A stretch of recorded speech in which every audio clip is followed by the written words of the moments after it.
Ребята, хочу вам заснять вот этот столб с солнечной панелью.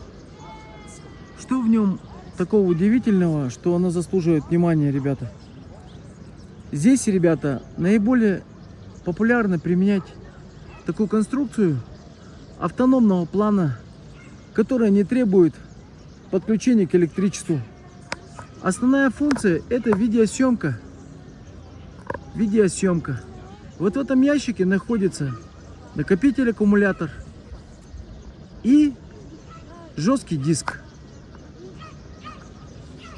Это очень популярно в Йоханнесбурге. Если вам необходимо поставить такого немого охранника, то можете позаимствовать эту идею. Всего доброго, до скорой встречи!